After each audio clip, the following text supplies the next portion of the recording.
all of those changes are stylistic, but all of those styles of talking live within our voice. So it's the same thing with your artistic expression. You can have lots of different styles, and somehow you can find a way that they all connect so that you see that they're all coming from the same voice.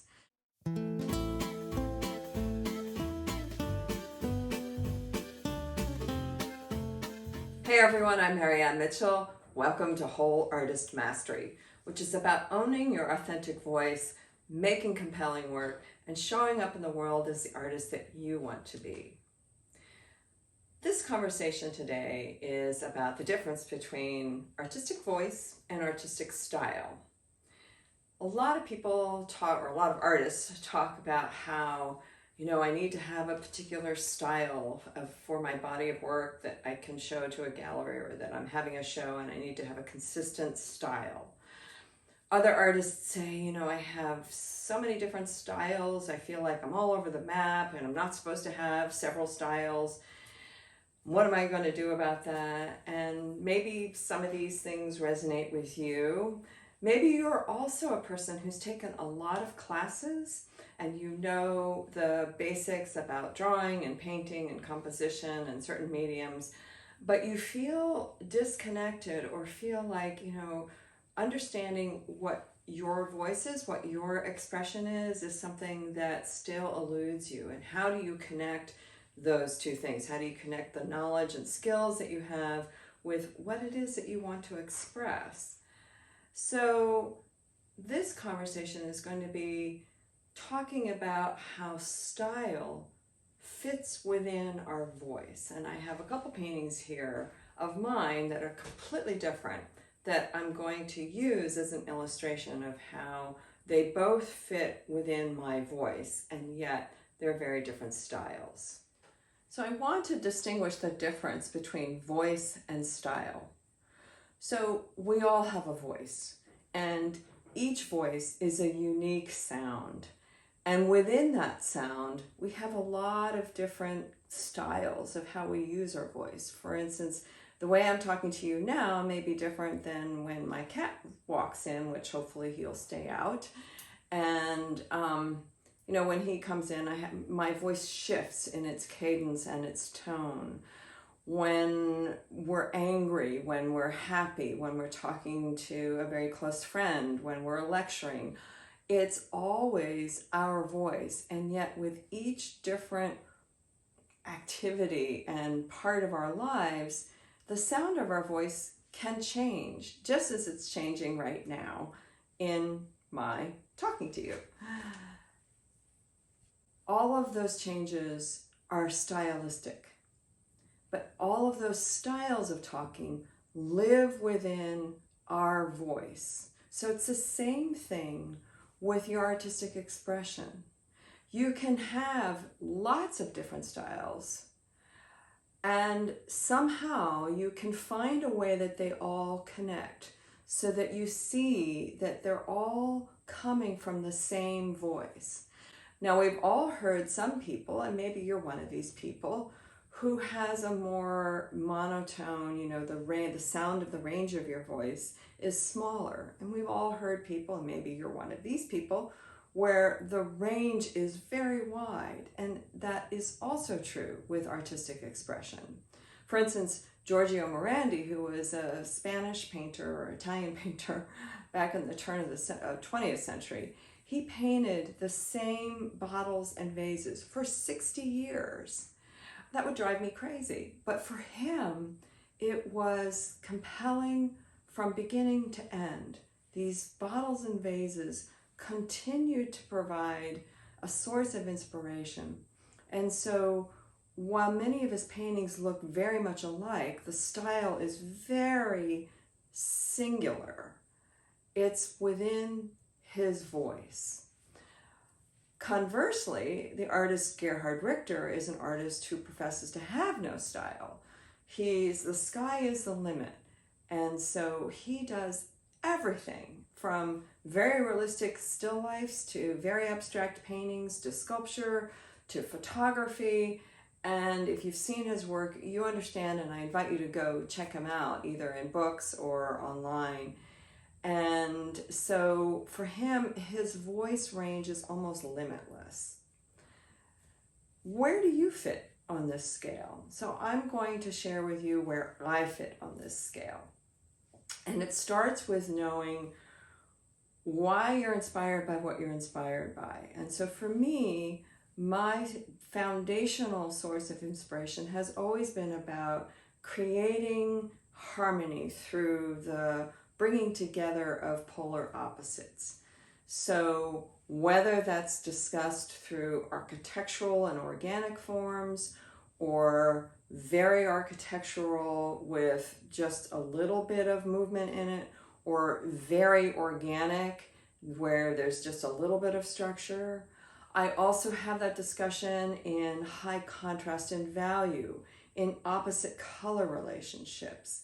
So all of the things that I've just mentioned are opposites that come together, that I bring together in a composition, and through my emotional connection, or through what I'm trying or what I feel like saying, in this balance between one extreme and the other, and how they come together to create harmony. So in this painting, this is a very structural piece. It's very architectural. And at this point, and by the way, neither of these paintings are finished, full disclosure. And I'm sort of struggling with where to take them at the moment. So comments about where they are can be saved for later when I show them to you at another time. But what is important here is to see that I'm working with a very architectural structure in composition, and I'm weaving in these organic forms and very kind of atmospheric qualities up here and organic movement down here, so that the polar opposite, the tension in these opposite elements are coming together to create, to hopefully at the end be in this harmonious relationship between strong architectural structure and amorphic atmospheric form or atmospheric expression, so that there's a sense of whole harmony in the painting. So here we have the next painting, which is completely different, and yet it is also discussing how opposing elements are coming together to create a whole. And again, this piece has yet to be finished. It's a long way away from being finished. Some of you might disagree, some of you might agree. I'm trying to figure out where I am with it. But what is occurring at this point is the high contrast in value and the high contrast in color. So orange and yellow are opposite colors from the blue and the purpley blue down here. And there's this very light up here and the very dark. And so they're discussing, or they're having this conversation about duality and how duality creates wholeness. And so that is the foundation of pretty much every painting that I make, and there are limitless ways for me to discuss that duality between something very small versus something very large, and how they work together, high contrast, and really what determines my particular use of visual language in each painting is how I'm feeling. So in this piece, I want to at this point have this little tiny bright beacon that I can go and tap into, surrounded by this mysterious veil of color, and yet have it be very, very beautiful and inviting you in as well. But having this anchor of color in a sea of blended veiled like color is something that is compelling to me. So I hope that this explanation of how my styles fit into my voice is a way for you to understand your particular styles. Like, do you have several different styles, and how do your styles tie together in the range of your voice?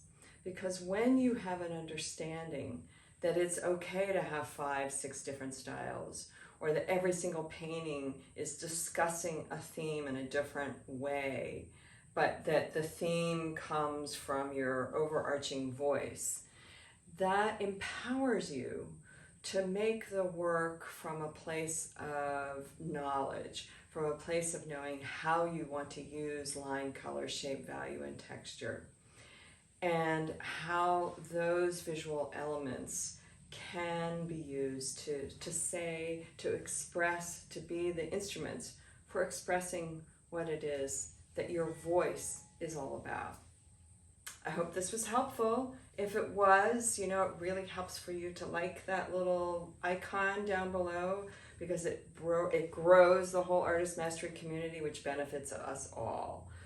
So I invite you to go over to the Whole Artist Mastery website, check out the free booklet that has a lot of this information, including compositional checkpoints in it, and to join the community. Be part of Wham Wednesday, which is a free discussion once a month, 5 o'clock East Coast time in the United States. I look forward to seeing you, and thanks so much for watching. I will see you next time.